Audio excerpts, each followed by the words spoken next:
श्री कृष्ण कहते हैं, किसी जीव को कष्ट देकर तुम मुझे खुश नहीं कर सकते हो। श्री कृष्ण जगत के स्वामी हैं, वो कण कण में निवास करते हैं। छोटे से छोटे जीव में ईश्वर का वास होता है। उस जीव को कष्ट देना ईश्वर को कष्ट देने के बराबर होता है। अर्थात किसी भी जीव को आप कष्ट देकर ईश्वर को खुश नहीं कर सकते हैं। हे कान्हा, वह दिन मत दिखाना मुझे कि खुद पर गुरूर हो जाए। रखना खुद के दिल में ऐसे कि मेरा जीवन सफल हो जाए।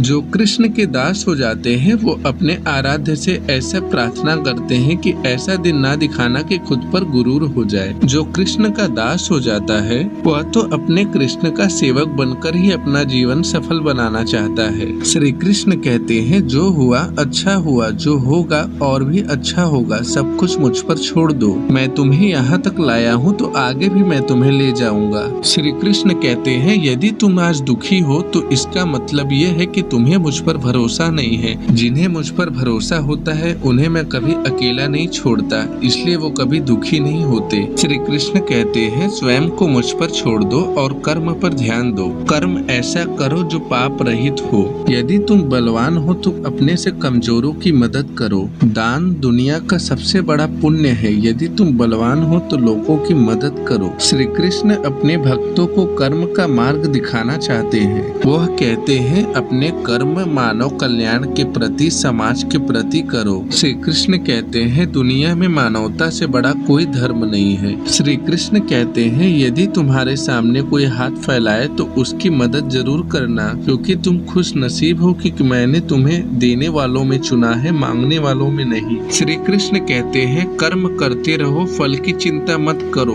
तुम मेरे दिखाए मार्ग को अपनाकर तुम मुझे प्राप्त कर सकते हो। तुम मेरे प्रेम के भागीदार बन सकते हो। श्री कृष्ण कहते हैं, यदि दुष्ट लोग मात्र समझाने से समझते तो यकीन मानो महाभारत कभी ना होता। जो दुष्ट लोग होते हैं उन्हें कठोर मार्ग से ही समझाया जा सकता है, इसलिए उन्हें सही मार्ग पर लाने के लिए मुझे कठोर निर्णय लेने पड़ते हैं।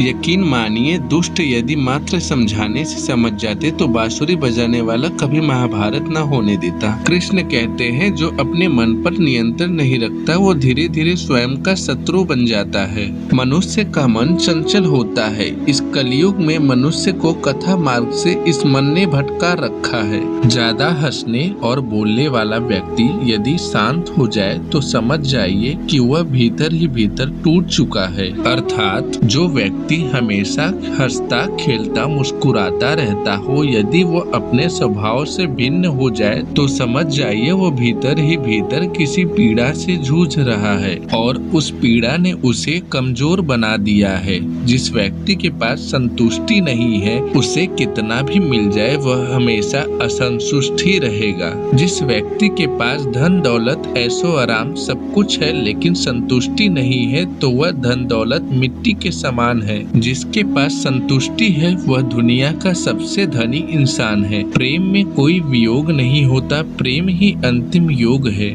जिस व्यक्ति को प्रेम हो जाता है उसे इस संसार में उस व्यक्ति से सुंदर कुछ नहीं लगता है। प्रेम की भाषा एक ऐसी भाषा है जो पशुओं को भी प्रेम करना सिखा देती है। घमंड हमेशा माफी मंगवाना पसंद करता है और प्रेम हमेशा माफी मांगना पसंद करता है। कृष्ण कहते हैं, प्रेम ऐसा सुंदर एहसास है वो कभी खत्म नहीं होता, चाहे वो मिले या ना मिले। प्रेम अजय अमर होता है, ये अनंत काल तक रहता है। कृष्ण कहते हैं, यदि जीवन में तुम किसी के लिए कुछ करो तो किसी और के सामने अपना गुणगान मत करो। तुम्हारे कर्मों का फल मैं तुम्हें अवश्य दूंगा, तुम लोगों से बताकर अपना गुणगान मत करो। कृष्ण कहते हैं, जो मुझ पर भरोसा करते हैं मैं उन्हें कभी उदास नहीं देख सकता, उनका साथ कभी नहीं छोड़ता। कृष्ण कहते हैं, तुम करते वो हो जो तुम चाहते हो लेकिन होता वो है जो मैं चाहता हूँ। तुम करो वह जो मैं चाहता हूँ तब होगा वही जो तुम चाहोगे।